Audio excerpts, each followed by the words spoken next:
नमस्कार दोस्तों, जेएसटीसी के ऑफिशियली यूट्यूब चैनल पर आपका स्वागत है। देखिए फ्रेंड्स, निम्मी इलेक्ट्रीशियन थ्योरी जो सीरीज चल रही है हमारी, उसी को आगे बढ़ाते हुए आज हम बात करेंगे अभ्यास नंबर 2.5.92 से संबंधित सिद्धांत की हम इस वीडियो में बात करेंगे। आज का जो ये हमारा टॉपिक रहेगा, या फिर बोल सकते हैं जो लेसन हमने स्टार्ट किया है वो किया है मेजरिंग इंस्ट्रूमेंट, मापन यंत्र के बारे में। इस मापन यंत्र में हम इन सभी चीज़ों को यहाँ पर देखेंगे, इंस्ट्रूमेंट को, स्केल्स को, क्लासिफिकेशंस को, फोर्स को, एमआई और एमसी टाइप मीटर्स को। देखिए फ्रेंड्स, जैसे जैसे हम इस रिलेटेड सिद्धांत की बात करेंगे 2.5.92 से संबंधित, तो उसमें हम देखिए क्या क्या समझेंगे इसमें। जो हम जैसे इस चैप्टर को या इस वीडियो को हम समाप्त करेंगे तो उसके बाद में हम किस किस चीज़ों के योग्य हो जाएंगे, तो उसकी बात करेंगे। आंकड़े और चिन्हों की यंत्र की सीमा, स्थिति, प्रकार बताने में, यंत्र के टर्मिनल की जो मार्किंग है उसका अर्थ स्पष्ट करने में, परिशुद्धता के आधार पर मापक यंत्र का प्रकार बताने में, या मापते समय इंडक्शन त्रुटि का अर्थ स्पष्ट करने में, और यंत्र स्केल का प्रकार बताने में। इन सभी के योग्य हो जाओगे यदि आपने इस वीडियो को कंप्लीट लास्ट तक देख लिया तो। ठीक है फ्रेंड्स, तो आइए स्टार्ट करते हैं। यदि डियर फ्रेंड्स, यदि अभी तक आपने हमारे यूट्यूब चैनल को सब्सक्राइब नहीं किया है तो सब्सक्राइब कर लीजिए, और हमारे जो बेल आइकन है उसके साथ उसको भी आप नोटिफिकेशन को ऑल के ऊपर क्लिक करके दबा लीजिए, जिससे कि हमारे वीडियो का लेटेस्ट नोटिफिकेशन आपके पास सबसे पहले पहुंचे। और वीडियो को लाइक ज़रूर करें। चलिए देखिए, इलेक्ट्रिकल मापी यंत्र का अभिनिर्धारण, इलेक्ट्रिकल मेजरिंग इंस्ट्रूमेंट। तो मापी यंत्र मीटर्स के द्वारा होता है। जो मापन है वो मापी यंत्र या मीटर्स के द्वारा होता है। साधारणतः मापी यंत्र धारा, विभवांतर, वोल्टेज, प्रतिरोध को मापने में किया जाता है। वेरी वेरी इंपॉर्टेंट क्या है कि किसी भी चीज़ का अपने को मापन करना है तो किसके द्वारा किया जाएगा? मापी यंत्रों के द्वारा, मीटर के द्वारा किया जाएगा। और जो भी मीटर के द्वारा क्या क्या किया जाएगा? धारा का, विभवांतर का, वोल्टेज का और प्रतिरोध का, इन सभी का अपन मान ज्ञात कर सकते हैं। ठीक है फ्रेंड्स, नेक्स्ट बात करेंगे यंत्र का अभिनिर्धारण। जो यंत्र का अभिनिर्धारण है वो किस प्रकार से किया जाता है? तो किसी विशेष माप के लिए किसी मापी यंत्र का अभिनिर्धारण अति महत्वपूर्ण होता है। ठीक है, त्रुटिपूर्ण अभिनिर्धारण से न केवल मापी यंत्र क्षतिग्रस्त हो सकता है, परंतु हमें भी वांछित फल जो है वो प्राप्त हो सकता है। ठीक है, मापी यंत्र का अभिनिर्धारण मापी जाने वाली संख्या, प्रास, एक विशेष प्रकार की आपूर्ति इत्यादि की उपयोगिता डायल पर उपलब्ध आंकड़ों से करनी चाहिए। ठीक है फ्रेंड्स, तो नेक्स्ट बात करेंगे हम कि मापी यंत्र के डायल पर प्रदत्त आंकड़े। ठीक है, डाटा जो मापी यंत्र होता है उसके डायल के ऊपर जो आंकड़े प्रदर्शित होते हैं वो किस प्रकार से अपन लिए जाते हैं? तो मापी यंत्र के डायल या पैमाने पर प्रतीक के रूप में महत्वपूर्ण अनुप्रयोगी आंकड़े प्रतीक के रूप में होते हैं। प्रतीक के अतिरिक्त निर्माता का नाम, मापी यंत्र का प्रकार, उत्पादन अथवा क्रम संख्या भी डायल पर प्रदर्शित की जाती है। तो देखिए फ्रेंड्स, इसके कहने का मतलब यह है कि ये कोई अपने पास एक यंत्र है। जैसे मैंने मान लिया कि ये अपने पास क्या है? एक एमीटर है। ठीक है, ये मैंने क्या मान लिया? ये एक एमीटर है। तो इस एमीटर में क्या होगा? यहाँ पर कुछ डायल्स बने हुए होंगे। ठीक है, यहाँ पर एक पॉइंटर होगा। ठीक है, यहाँ पर एक जो अपन बोल सकते हैं जीरो एडजस्टर स्विच होगा। ठीक है, इसके जस्ट एक साइड में कुछ इस प्रकार का अपने को सिंबल दिया होगा, या तो वो इस प्रकार का सिंबल देगा अपने को। ठीक है, या फिर जो अपने को देगा, या फिर ये इस प्रकार का भी सिंबल दे सकता है। तो ये सिंबल्स तो किसको निर्धारित करते हैं? ये सिंबल्स तो जो ये इंस्ट्रूमेंट को निर्धारित करते हैं कि एमआई टाइप इंस्ट्रूमेंट है या फिर एमसी टाइप इंस्ट्रूमेंट है। यदि इस प्रकार का सिंबल है तो एमआई टाइप इंस्ट्रूमेंट, इस प्रकार का सिंबल है तो एमसी टाइप, यदि इस प्रकार का है तो एमसी टाइप इंस्ट्रूमेंट, यदि इस प्रकार का है तो एमआई टाइप इंस्ट्रूमेंट, ये हो जाएंगे। ठीक है फ्रेंड्स, अब इसके अतिरिक्त क्या होगा? इसके अतिरिक्त एसी और डीसी, जैसे यदि इस प्रकार का सिंबल्स दे दिया मीटर के अंदर अपने को तो ये एसी हो गया, यदि इस प्रकार का सिंबल दे दिया तो ये डीसी हो गया। एसी और डीसी दोनों के लिए इस प्रकार का सिंबल आ जाएगा। 3 फेस के लिए 3 फेस की लाइन आ जाएगी।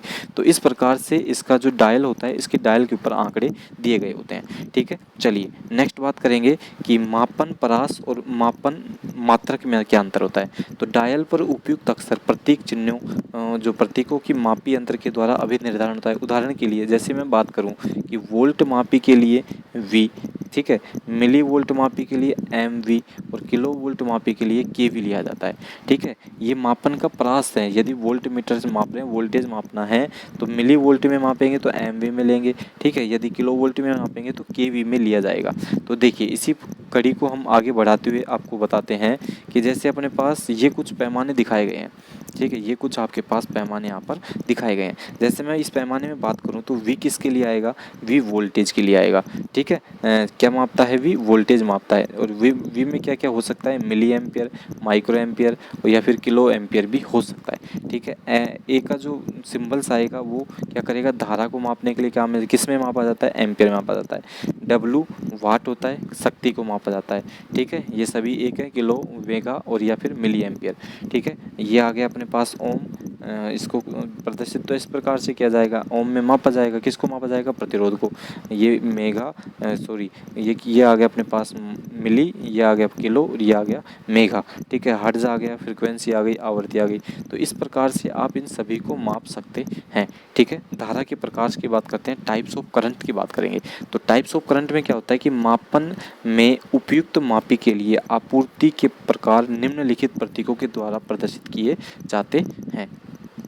अब देखिए, आपको धारा मापनी है, दिष्ट धारा आप किस प्रकार से मापेंगे। यदि मीटर के अंदर आपको ये सिंबल दिखाई दे जाए तो आप किस प्रकार से मापोगे, दिष्ट धारा को आप माप सकते हैं, ठीक है। कौन सा सिंबल, यदि ये सिंबल आपको दिखाई दे रहा है तो आप दिष्ट धारा को माप सकते हैं, ठीक है। यदि आपको इस प्रकार का सिंबल दिखाई देता है तो इस प्रकार के सिंबल को आप किससे माप सकते हैं, प्रत्यावर्ती धारा को मापना है तो ये सिंबल आपको दिखाई देगा, ठीक है। AC और DC मापना है तो आपको इस प्रकार का जो सिंबल है, इस प्रकार का सिंबल ये आपको दिखाई देगा। यदि आपको 3 फेज AC मापना है तो आपको इस प्रकार से आप AC को माप सकते हैं, ठीक है। यदि आपको बहुकला 3 मापी प्रत्यावर्ती मापना है तो इस प्रकार से माप सकते हैं। और एक कला, केवल एक कला में प्रत्यावर्ती धारा आपको दर्शानी है तो एक को थोड़ा सा डार्क कर दीजिए, बाकी 2 को लाइट रहने दीजिए। यदि तीनों में आपको धारा दर्शानी है तो इसको इस प्रकार से आप कर सकते हैं, ठीक है। सिंपल सी बात यह है कि AC DC के लिए तो इस प्रकार का सिंबल आपका लिया जाता है, AC के लिए इस प्रकार का सिंबल आपका लिया जाता है। चलिए नेक्स्ट बात करते हैं कि विभव परीक्षण। वो तो हमने धारा की बात की, अब हम किसकी बात करेंगे, विभव की बात करेंगे। तो विभव परीक्षण या वोल्ट टेस्टिंग क्या करेंगे, पोटेंशियल टेस्टिंग करेंगे अपन। तो डायल पर बने सितारे का चिन्ह वोल्टेज प्रकट करता है, ठीक है। देखिए, तो ये अपने को दे रखा है। जैसे मैं बात करूँ, यदि आपको इस प्रकार का कोई सिंबल दिया गया है, यदि आपको इस प्रकार का मीटर के अंदर कोई सिंबल दिया गया है तो उसका मतलब ये है कि ये जो वोल्ट मीटर है ये ओनली फॉर 500 वोल्टेज माप सकता है। यदि आपको इसी प्रकार का सिंबल दिया गया है लेकिन अंदर आपको 2 और लिखा गया है तो आपको स्पष्ट रूप से याद रखना है कि 2 किलो वोल्ट तक इसका जो वोल्टेज टेस्टिंग है उसके लिए किया जाता है। यदि आपको इस प्रकार से इसके अंदर 0 दिया गया है तो आपको सिंपल सा पता लगाना चाहिए कि ये जो है विभव परीक्षण नहीं करता है, वोल्टेज का मान कितना होगा, यहाँ पर 0 होना चाहिए। चलिए next very very important topic की हम बात करेंगे, उपयोग स्थिति, कि इन सभी मापक यंत्रों को आप किस प्रकार से उपयोग करोगे, उन सभी की बात करेंगे। तो यूजिंग पोजीशन, ठीक है। डायल पर लिखी गई विनिर्देशित स्थिति। कोई डायल क्या किसे मानते हैं अपन, डायल। जैसे ये अपने पास कोई मीटर आ गया तो मीटर में जो अपने को फर्स्ट भाग दिखाई देता है ना, ये अपने को एक पॉइंटर दिखाई देता है, ठीक है। यहाँ पर अपने को स्केल्स दिखाई देता है, तो ये कि स्पष्ट रूप से हम इसको डायल मान सकते हैं, ठीक है। तो अब इस जो मीटर आ गया, इस मीटर को आप किस प्रकार से, क्या पोजीशन आपकी इस मीटर की होनी चाहिए। तो देखिए, यदि आपको इस प्रकार की दिखाई गई है पोजीशन, यदि आपको इस प्रकार की पोजीशन दिखाई गई है तो इसको बोलेंगे उपयोग की जो स्थिति होगी इसकी कैसी होगी, ऊर्ध्वाधर स्थिति में आप इसको यूज कर सकते हैं। यदि आपको इस प्रकार की स्थिति दिखाई गई है तो आप इसे क्षैतिज स्थिति में यूज कर सकते हैं। वेरी वेरी इंपॉर्टेंट है डियर फ्रेंड्स, ये किसी भी एग्जाम की दृष्टि से, ये हम जो बात कर रहे हैं यहाँ पर निम्मी इलेक्ट्रिशियन थ्योरी की बात कर रहे हैं जो आपको निम्मी में दी गई है, ठीक है। यदि हम नेक्स्ट बात करें तो यदि इस प्रकार का आपको कोई एंगल दिखाई देता है, जैसे यहाँ पर 60 डिग्री दिया गया है तो आपको 60 डिग्री झुकाव के ऊपर ही आपको रीडिंग्स जो है वो आपको लेनी पड़ेंगी, ठीक है फ्रेंड्स। यदि आपको इस प्रकार का कोई सिंबल दिखाई दे रहा है तो इसका मतलब सिंपल से होता है ±2% ऊर्ध्वाधर से अंतर पर होना चाहिए। वर्टिकल स्थिति होनी चाहिए किस प्रकार की, ±2% की। यदि आपको इस प्रकार का दिया गया है तो आपकी जो आपकी पोजीशन है मीटर की या फिर कोई भी मापन इंस्ट्रूमेंट की, तो ±10% के अंतर पर आपकी जो मीटर की स्थिति है वो आपकी होनी चाहिए, ठीक है फ्रेंड्स। देखिए फ्रेंड्स, वेरी इंपॉर्टेंट चीज़ क्या है कि विनिर्देशित स्थिति से अन्य किसी भी स्थिति में मापन यंत्रों का प्रयोग करने से जो प्रक्षेपण त्रुटि है वो आपकी यहाँ पर हो सकती है। यदि इनके अलावा आप किसी भी स्थिति में इस मीटर्स को यूज़ करेंगे, जैसे आपको यहाँ पर दे रखा था एंगल 60 डिग्री, तो एंगल 60 डिग्री में ही आपको रीडिंग लेनी है। इसके अलावा आप किसी में भी रीडिंग लेंगे तो आपकी जो रीडिंग है उसमें त्रुटि हो सकती है। ठीक है फ्रेंड्स। देखिए फ्रेंड्स, नेक्स्ट टॉपिक की बात करें तो यथार्थता श्रेणी एक्यूरेसी क्लास किस प्रकार से डिफाइंड की जाती है। इसको दो प्रकार से विनिर्देशित किया जाता है, पूर्ण पैमाना विक्षेप के प्रतिशत में और वास्तविक प्रक्षेपण के प्रतिशत में इसको व्यक्त करते हैं। जैसे आपको 2.5 दिया गया है तो मापन परास और अंत मान की श्रेणी में निर्धारित की जा सकती है। ठीक है, यदि आपको इस प्रकार से 2.5 दिया गया है तो पैमाने की लंबाई द्वारा श्रेणी निर्धारित की जाती है। ठीक है, यदि आपको सिंपल रूप से 2.5 दिया गया है तो मापन का जो परास है और अंत मान से श्रेणी में निर्धारित किया जाता है, और यदि आपको इस प्रकार से दिया गया है तो पैमाने की जो लंबाई के आधार पर इसको निर्धारित किया जाता है, एक्यूरेसी को इसको। ठीक है फ्रेंड्स। नेक्स्ट बात करेंगे dear friends, measuring instrument types. Measuring instrument types, मापी यंत्रों के प्रकार की हम बात करेंगे। यदि आपको इस प्रकार का यदि आपको सिंबल दिया गया है, वेरी वेरी इंपॉर्टेंट है टेक्निकल हेल्पर एग्जाम के लिए और यूपीपीसीएल एग्ज़ाम के लिए। वैसे तो dear friends all technical exam में ये क्वेश्चंस हैं जो पूछे जाते हैं कि आपको कुछ सिंबल्स दे देगा और आपको उनके नाम पूछेगा या फिर नाम दे देगा, सिंबल्स आपसे पूछे जाएंगे। ठीक है, तो इस प्रकार का यदि आपको सिंबल दिखाई देता है तो उसको बोलेंगे एमसी टाइप। ठीक है, मूविंग क्वाइल चल कुंडली मापी। यदि आपको इस प्रकार का सिंबल दिखाई दे रहा है तो इसको बोलेंगे मूविंग आयरन, एम आई चल लोहे टाइप। ठीक है, यदि इस प्रकार का आपको सिंबल दिखाई दे रहा है तो इसको बोलेंगे वैद्युतिक गतिज गुणक मापी। क्या बोलेंगे? वैद्युतिक गतिज गुणक मापी। ठीक है फ्रेंड्स, यदि आपको इस प्रकार का कोई सिंबल्स आपको दिखाई दे रहा है, इस प्रकार का सिंबल्स आपको दिखाई दे रहा है किसी जो सर्किल के अंदर, तो बंद विद्युत गुणांक मापी बोलेंगे उसको। क्या बोलेंगे? बंद विद्युत गुणांक मापी। और यदि इसी प्रकार का आपको सिंबल्स दिखाई दे रहा है तो ये ऊपर वाला सिंबल्स तो किसका हो गया? एमसी टाइप इंस्ट्रूमेंट का। नीचे वाला किसका हो गया? डायोड का। तो दिष्ट कारक के साथ चल कुंडलन मापी यंत्र। ये आपको सिंपल सा ये सिंबल्स आपको दे रखा है, तो आंतरिक मापी दिष्ट कारक सहित युक्ति। ठीक है, यदि आपको इस प्रकार का सिंबल्स दिया गया है तो इसको बोलते हैं विगलित श्रेणी या फिर संट प्रतिरोध। विगलित श्रेणी या फिर संट प्रतिरोध। और यदि आपको इस प्रकार का सिंबल आपको दिया गया है तो इसको बोलेंगे उपयोग के लिए निर्देश देखें। आपको किसी भी चीज़ को उपयोग करना है तो उसके लिए आपको पहले निर्देश पढ़ लेना चाहिए, इसका मतलब ये होता है। ठीक है फ्रेंड्स, चलिए नेक्स्ट टॉपिक की बात करते हैं। तो नेक्स्ट आपको यहाँ पर दिया गया है कि ठीक है, सूचित त्रुटि की बात करेंगे अपन। सूचित त्रुटि की बात करेंगे तो सूचित त्रुटि क्या होती है? माप यंत्र एक स्थिर यथार्थता के अंतर्गत मापन के लिए निर्मित होते हैं। इसे डायल पर अन्य प्रतीकों के समीप एक संख्या में व्यक्त किया जाता है।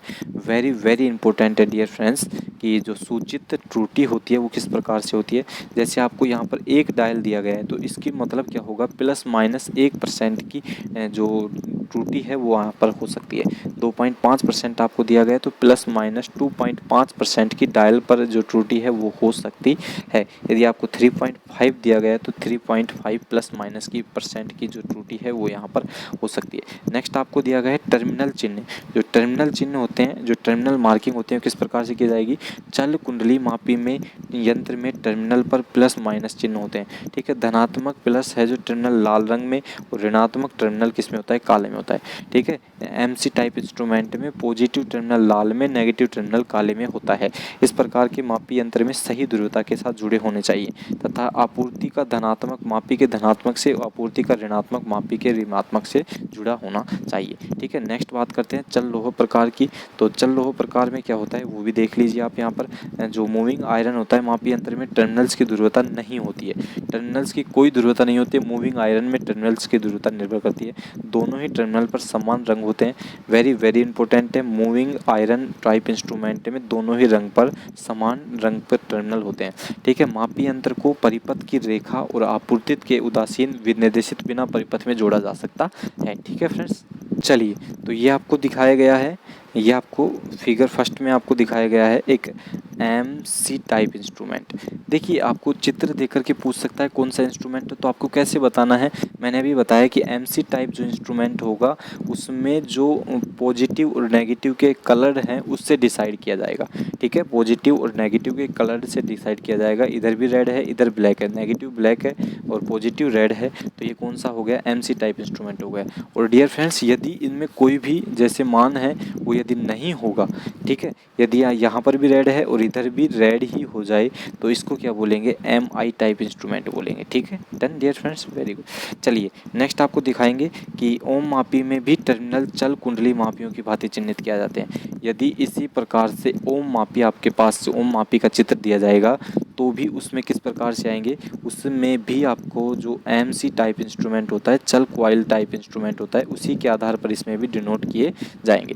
ठीक है, चलिए नेक्स्ट की बात करेंगे। तो नेक्स्ट आपके पास ये कोई ओम मापी का सिंबल्स आपको दिया गया है, इसमें भी वही प्रास है। ठीक है, चलिए नेक्स्ट हम बात करेंगे। ये कोई आपके पास ये क्या है, एक अपने पास करेक्ट रीडिंग्स है। ठीक है, करेक्ट रीडिंग्स की हम इसमें बात कर लेते हैं। चलिए, तो ये आपका यूज दिस स्केल है, ये आपका स्केल है, ये आपको दिखाई दे रहा है यहाँ पर, ये आपका स्केल्स है, ये आपका यूज स्केल्स है। ये रेंज स्विच है, आपको किसी भी रेंज के ऊपर 25, 10, 5, 2.5, 1, 50 इसके ऊपर सेलेक्ट करना है, तो ये आपका रेंज स्विच यहाँ पर हो गया। ठीक है फ्रेंड्स, चलिए नेक्स्ट आपको यहाँ पर दिया गया है यथार्थता के अनुसार मापी यंत्रों का वर्गीकरण, classifications of instrument as per accuracy. ठीक है, मापन युक्तियों का वर्गीकरण मापन यथार्थता और अनुप्रयोग की गुणवत्ता पर निर्भर करता है। ठीक है, मापन जो युक्तियाँ होती हैं, जो मेजरिंग इंस्ट्रूमेंट होते हैं, उनका सभी का जो वर्गीकरण है वो मापन की यथार्थता और अनुप्रयोग के आधार पर निर्भर करता है। तो मापन यंत्र की गुणवत्ता की श्रेणी के अनुसार निम्न प्रकार से विभाजित होती है। गुणवत्ता श्रेणी होती है, गुणवत्ता श्रेणी किस प्रकार से होती है उसकी हम इस वीडियो में, इस सारणी में बात कर लेते हैं। चलिए, तो ये आपके पास 0.1 की आपको कोई श्रेणी दी गई है, तो इसको बोल देंगे यथार्थता। ठीक है, साधारणतः यथार्थता बोलेंगे, साधारण मान बोल सकते हैं। 0.2 आपके पास श्रेणी है, यदि गुणवत्ता श्रेणी है तो आपको क्या बोलेंगे, प्रयोगशाला मापन। 0.2 श्रेणी का प्रयोग कहाँ पर किया जाएगा, प्रयोगशाला मापन के लिए। 0.3 का युक्तियों के लिए, डिवाइस के लिए।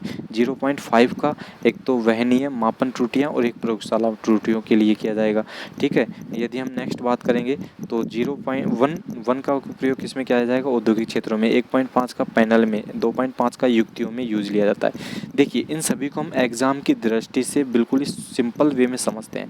जैसे जो गुणवत्ता जो श्रेणी होती है वो किस प्रकार से डिफाइन की जाती है, तो गुणवत्ता श्रेणी जैसे 1.5 है तो इसको अपन इस प्रकार से लिखेंगे, ±1.5 की आपेक्षिक मान की त्रुटि प्रदर्शित करता है। इसका अर्थ यह होता है कि जो मान आएगा उसमें ±5% की कमी या ज़्यादा हो सकती है। जैसे मैंने किसी जो MC टाइप इंस्ट्रूमेंट है एमीटर का, उसमें 10 वोल्ट माप लिया। ठीक है, मैंने कोई रीडिंग है, देखिए सिंपल वे में आपको मैं समझाता हूँ कि ये मेरे पास कोई एमीटर है, इस एमीटर में कोई ये मैंने पॉइंटर के माध्यम से यहाँ पर मैंने क्या मान लिया, 10 एम्पियर की मैंने रीडिंग ले ली। तो इस 10 एम्पियर की रीडिंग में ऐसा कोई ज़रूरी नहीं है, क्योंकि त्रुटि हर चीज़ में संभव है, एरर जो होती है वो हर चीज़ में होती है। तो इसी के कारण क्या होगा कि इसमें ±1.5% की कमी या बढ़ोतरी हो सकती है। ±1%, 1.5% ये बढ़ भी सकता है, ±1.5% ये कम भी हो सकता है मान। ठीक है, एक आता है अपने पास रीडिंग एक्यूरेसी। ठीक है, एक आता है रीडिंग एक्यूरेसी। तो मापन युक्ति की प्रक्षेपण यथार्थता मापन यथार्थता की तुलना में सदैव अधिक होनी चाहिए। जो मापन युक्ति की प्रक्षेपण जो यथार्थता है उसका मान है जो सदैव क्या होना चाहिए, अधिक होना चाहिए। ठीक है, संकेतक प्रबंधन जिसका वर्णन किया गया है एक पैमाने के साथ संकेतक के लिए होता है। संकेतक किसे बोलते हैं, पॉइंटर को। निम्न पैटर्न में जो आपको एग्जाम में दिया जाएगा संकेतक, उसको क्या किसको बोलते हैं, पॉइंटर को बोलते हैं। ठीक है, चलिए पॉइंटर की बात कर लेते हैं। अब यहाँ पर पॉइंटर की या फिर इंडिकेटर की बात कर लेते हैं कि प्रक्षेपण का एक संकेत की यांत्रिक गति से प्राप्त होता है। प्रक्षेपण का संकेत जो होता है एक संकेतक की यांत्रिक गति से प्राप्त होता है, जो कि पैमाने पर बने विभागों की समानांतर गति करता है। ठीक है, मतलब क्या कहना चाहता है कि ये आपका कोई स्केल हो गया तो इसके ऊपर पैमाने कटे हुए हैं, ये अपना क्या हो गया, पॉइंटर हो गया। तो इस पॉइंटर का जो संकेत है वो किस प्रकार से संकेतक की यांत्रिक गति होगी तो ही तो ये पॉइंटर दिखाएगा। यहाँ से पहले फिर यहाँ पर हो गया। ठीक है, तो ये आपको इसमें बताना चाह रहा है। कुछ कुछ हम जो पॉइंटर है उसके प्रकार के बारे में देख लेते हैं। स्टैंडर्ड पॉइंटर इस प्रकार का होता है, ठीक है। स्टैंडर्ड पॉइंटर हो गया, ये नाइफ पॉइंटर हो गया आपके पास, ये जो हो गया नाइफ पॉइंटर हो गया, ये अपने पास लेंस पॉइंटर हो गया, ठीक है। ये अपने पास रीड टू पॉइंटर हो गया, ठीक है। इसके बाद हम बात करेंगे कि हेयर लाइन पॉइंटर की, तो ये अपने पास जो हेयर लाइन पॉइंटर हो गया। ये knife inductor with mirror scales, तो ये आपके पास knife inductor with mirror scales हो गया। ये इंडक्टर हो गया, ये इंडिकेटर हो गया, यहाँ पर भी इंडिकेटर का मिरर में जो दर्पण बनेगा, ये मिरर स्केल हो गया, ये मिरर इंडिकेटर आपके पास यहाँ पर हो गया। चलिए नेक्स्ट बात करेंगे कि देखिए वेरी वेरी इंपॉर्टेंट चीज़ मैं आपको बता रहा हूँ कि संकेतक और पैमाने के बीच एक और स्थान के कारण मापन यंत्र के प्रक्षेपण समय में झुका हुआ दृश्य प्राप्त किया जाता है, ठीक है। संकेतक और पैमाने के बीच में स्पष्ट आपको मैं बता देता हूँ कि ये जैसे अपने पास क्या है, ये पैमाना है और ये अपने पास क्या है, संकेतक है। इन दोनों के बीच में एक स्थान होता है, ये स्थान जो खाली स्थान होता है, इस यंत्र में एक झुका हुआ दृश्य प्राप्त किया जाता है। आँख के कोण पर आधारित प्रक्षेपण त्रुटि हो सकती है, इसी त्रुटि को क्या बोलते हैं, लंबन त्रुटि से जाना जाता है। इसी त्रुटि को, यहाँ पर जो त्रुटि होगी इसको लंबन त्रुटि के नाम से जाना जाएगा, ठीक है। मिरर स्केल्स मैंने आपको बता दिया है, ये मिरर स्केल्स होता है, ठीक है फ्रेंड्स। नेक्स्ट चीज़ आपको यहाँ पर दी गई है जीरो एडजस्टमेंट। जीरो एडजस्टमेंट में दिया गया है संकेतक की यांत्रिक शून्य का समंजन एक बाहरी पेच के द्वारा किया जाता है। ये आपका जो है जीरो एडजस्ट जो स्क्रू है, ये आपका जीरो यहाँ से एडजस्ट कर सकते। कई बार क्या होता है कि अपना जो पॉइंटर होता है वो जीरो पर ना होकर के एक या फिर इससे ज़्यादा के ऊपर जो है स्थायी हो जाता है, तो उसको जीरो एडजस्ट किस प्रकार से करेंगे, इस स्क्रू की सहायता से आप उसको जीरो एडजस्ट करेंगे, ठीक है फ्रेंड्स। और डियर फ्रेंड्स, इस जो वीडियो की पीडीएफ आप हमारे टेलीग्राम ग्रुप में प्राप्त कर सकते हैं, जिसका लिंक हमारे डिस्क्रिप्शन में दिया गया है। बहुत ही महत्वपूर्ण टॉपिक की डिस्कशन कर रहे हैं जो आपके एग्ज़ाम की दृष्टि से बहुत ज़्यादा इंपॉर्टेंट होता है। आप इसमें नोट्स में भी बना सकते हैं, नोट्स के द्वारा भी आप इसको लिख सकते हैं। टाइप्स ऑफ स्केल्स, स्केल्स के प्रकार, की स्केल्स कितने प्रकार का होता है, वेरी वेरी इंपॉर्टेंट है। एक होता है स्थूल और स्थूल सूक्ष्म पैमाना। तो स्थूल पैमाने और सूक्ष्म स्थूल पैमाने जो होते हैं वो पैनल माप यंत्रों की गुणवत्ता श्रेणी 1 से 2.5 के साथ मुख्य रूप से प्रयुक्त होते हैं, ठीक है फ्रेंड्स। ये आपको दिखाया गया है, जो स्थूल और स्थूल पैमाना आपको यहाँ पर दिखाया गया है, इसमें लगभग पैमाना समान होता है। चलिए नेक्स्ट आपको पैमाना दिखाया गया है कि सूक्ष्म पैमाने या फिर फाइन स्केल, गुणवत्ता श्रेणी 0.1 से 0.3 वाली जो प्रयोगशाला युक्तियों के यथार्थ माप के लिए इस प्रकार का जो स्केल्स है वो आपको स्टैंडर्ड स्केल्स दिया जाता है यूज में, ठीक है। एक आता है अपने पास एक्सटेंडेबल स्केल्स, वर्धित पैमाना। वर्धित पैमाने में क्या होता है कि जो ये इकाई है ये तो सेम होगी, ठीक है, लेकिन क्या होगा 0, 5, 10, 15, 20, 25, 100, इसको क्या बोलते हैं, वर्धित पैमाना। भाई मोटर्स के परिवर्तन, मोटर से स्टार्टर की धारा को मापने के लिए इसमें मुख्य रूप से अल्पहरित धारा समय होता है, ठीक है। चलिए नेक्स्ट होता है अपने पास लीनियर स्केल। लीनियर स्केल में क्या होता है कि पैमाना सेम होता है, रेखिक पैमाना मुख्य रूप से चल कुंडली मापन युक्तियों के लिए प्रयुक्त। वेरी वेरी इंपॉर्टेंट है डियर फ्रेंड्स, सबसे ज़्यादा इंपॉर्टेंट है जो टाइप्स ऑफ स्केल्स में, वो एक तो ये है लीनियर स्केल, एक नॉन लीनियर स्केल। तो लीनियर स्केल्स का प्रयोग आप कहाँ पर करेंगे, moving coil MC type instrument में आप लीनियर स्केल्स का प्रयोग करेंगे। वेरी वेरी इंपॉर्टेंट है। इसमें जो पैमाना होता है एक रेखिक होता है, एक ही समान पैमाना होता है, ठीक है, लीनियर स्केल्स में। चलिए नेक्स्ट की बात करेंगे तो ये आपके पास दे दिया अरेखिक पैमाना, non linear scale. Non linear scale का प्रयोग किस में करेंगे, एमआई टाइप इंस्ट्रूमेंट में, मूविंग आयरन टाइप इंस्ट्रूमेंट में नॉन लीनियर स्केल्स का प्रयोग करेंगे। इसमें पैमाना कोई भी डिफाइंड नहीं होता है, ठीक है। ये पैमाने प्रारंभ में घनित होते हैं और लास्ट में क्या हो जाते हैं, लास्ट में ये क्या हो जाते हैं, अधिक खुले हुए हो जाते हैं। इसके बाद में एक पैमाना होता है जो आपके पूछा नहीं जाता है लगभग देखिए वेरी वेरी इंपॉर्टेंट है, ओम मापी पैमाना भी अरेखिक होता है। जो ओम मापी पैमाना होता है वो भी क्या होता है, अरेखिक पैमाना होता है, नॉन लीनियर होता है। ध्यान यह देना चाहिए कि पैमाने पर शून्य दाहिनी ओर हो। वेरी वेरी इंपॉर्टेंट है कि जो पैमाने पर शून्य होना चाहिए वो दाहिनी ओर होना चाहिए, ठीक है। ओम मीटर में आप कभी आपने ओम मीटर में नोटिस किया हो तो ये आपके पास ओम मीटर है, इसमें पैमाने शून्य इस तरफ होता है, राइट हैंड साइड में पैमाना होता है जो शून्य होता है, लेफ्ट हैंड साइड में जो स्केल्स का मान होता है वो मैक्सिमम होता है, ठीक है फ्रेंड्स।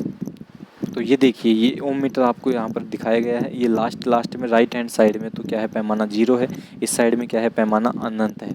ठीक है, ये ओम मीटर की संरचना आपको यहाँ पर दिखाई गई है, जिसमें जो पैमाना जो होगा वो कौन सा होगा, नॉन लीनियर। कौन सा होगा, नॉन लीनियर पैमाना होता है।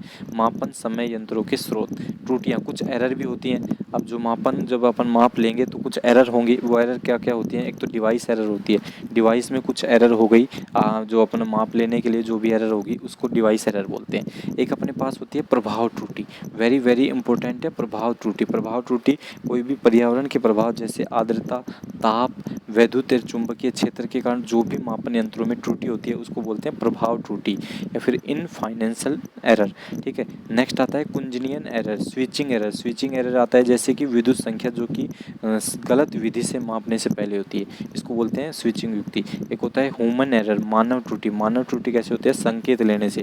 भाई मैंने आपको बताया था कि इस प्रकार से आपको ऊर्ध्वाधर स्थिति में रखना चाहिए। ठीक है, तो लेकिन आपने ऊर्ध्वाधर स्थिति में नहीं रखा और यंत्र को, या फिर आप इस साइड से यंत्र की जो माप है वो ले रहे हैं, तो क्या होगा, आपका पैमाना जो है, माप है जो गलत हो जाएगी। इसी को क्या बोलेंगे, मानव त्रुटि बोलेंगे। आँखों के द्वारा जो मान लिया जाता है और फिर आप गलती कर रहे हैं तो उसको बोलेंगे मानव एरर।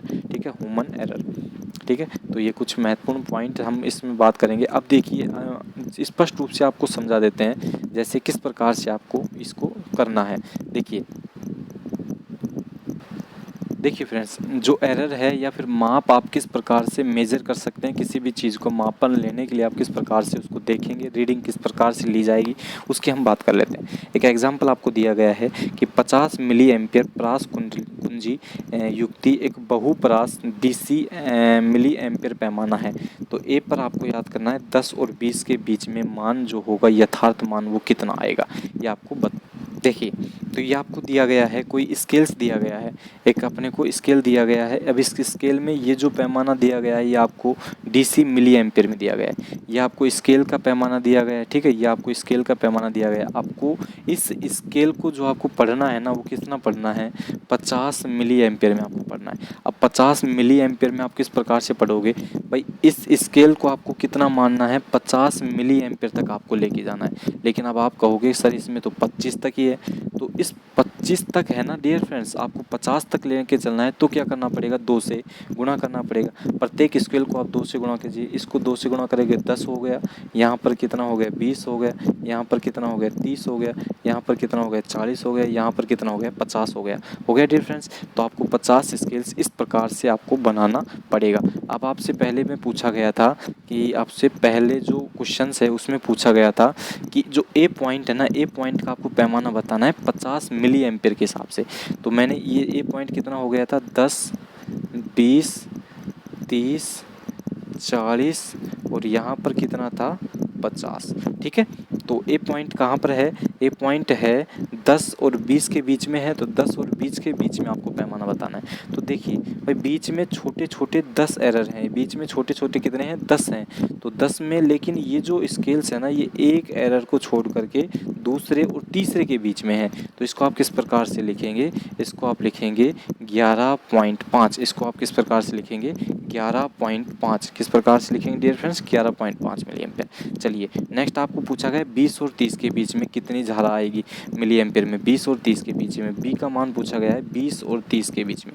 तो यहाँ कितना था भाई, 10 गुणा 20, 20 यहाँ था, 30 यहाँ था। इन दोनों के बीच में आपसे पूछा गया है कि जो बी पॉइंट है उसका स्केल कितना होगा। तो देखिए ये क्या हो गया, ये 20 था लेकिन ये 30 है, ये 20 है और यहाँ पर 30 है। तो इन दोनों के बीच में ये क्या हो गया भाई, 25 हो गया। और 25 से 2 आगे कितना है, 27। तो इसमें कितना आ जाएगा, तो इसमें आपके पास आ जाएगा 27 मिली एम्पियर। 40 से 50 के बीच में आपको बताना है, सी पॉइंट आपको बताना है 40 से 50। ये 40 है, ये 50 है। ठीक है, अब आपको सी पॉइंट बताना है। तो देखिए अब 40 से 50 के बीच में ये कितना है भाई, ये 45 है। ये कितना है, 45 है। इसको एक छोड़ करके पॉइंट आ रहा है, तो एक छोड़ करके आपको लगा देना है। तो 43 पॉइंट कितना आएगा, 43.5 मिली एम्पियर। एक छोड़ के थोड़ा सा आ रहा है। ठीक है, इस प्रकार से आपको करना है। ये कुछ उदाहरण आपको दिए गए हैं, सेम इसी प्रकार से आपको ये उदाहरण कर लेने।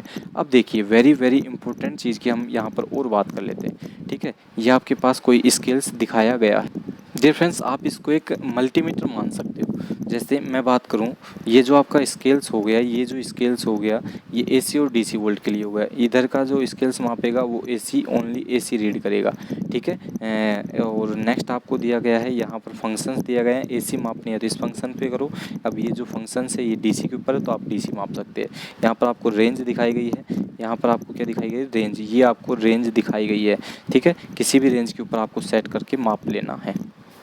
चलिए नेक्स्ट आपके पास वेरी वेरी इंपॉर्टेंट चीज़ जो आपकी होने जाएगी यहाँ पर, वो क्या होने जाएगी कि देखिए, मापी यंत्र में प्रयोग में लाते समय ध्यान में रखने वाली जो महत्वपूर्ण बातें होती हैं वो क्या क्या होती हैं कि मापित की जाने वाली विद्युत संख्याएं जैसे वोल्टेज, धारा, प्रतिरोध को नापने के लिए मापी यंत्र का चयन कीजिए। वोल्ट को मापने के लिए वोल्टमीटर का यूज़ कीजिए, धारा को मापने के लिए एमीटर का यूज़ कीजिए, प्रतिरोध को मापने के लिए ओम मीटर का यूज़ कीजिए। तो आपको प्रत्येक अकॉर्डिंग के जो जिस अनुरूप से आपको धारा, वोल्टेज, प्रतिरोध चाहिए उसी अनुरूप से आपको मीटर का चयन करना चाहिए, ठीक है। सेकंड आपको दिया गया है परिणाम के लिए सही परास का चयन करें।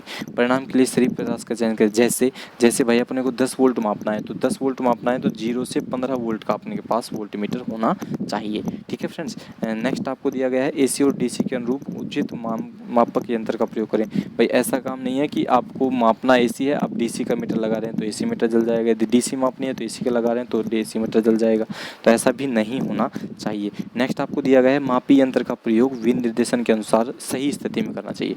कोई भी यंत्र है उसको आप या तो 36 मान ले रहे हैं या 60 डिग्री मान ले रहे हैं या 10 डिग्री मान ले रहे हैं, 20 डिग्री मान ले रहे हैं, जिस भी डिग्री के ऊपर उसमें लिखा गया है उसी के अनुरूप मान आपको लेना चाहिए। एमसी प्रकार के मापी यंत्रों का संबंध करते समय सही दूरता रखें। एमसी टाइप और ओम मीटर टाइप में हमेशा जो पॉजिटिव टर्मिनल है, जो रेड टर्मिनल है उसको रेड से जोड़े सप्लाई के और नेगेटिव को नेगेटिव से जोड़ना चाहिए, हमेशा ये याद रखना चाहिए आपको। नेक्स्ट है पर्यावरण के प्रभाव जैसे आर्द्रता, नमी, दोलन, विद्युत चुंबकीय प्रभाव के कारण जो त्रुटियां होती हैं, इस प्रकार की त्रुटियों को बचाने के लिए क्या करना चाहिए, उचित सावधानी आपको अपनानी चाहिए, ठीक है। लास्ट आपकी जो त्रुटि है वो है लंबन त्रुटि को दूर करने के लिए संकेतक पर सीधा देखते हुए मापन को पढ़े।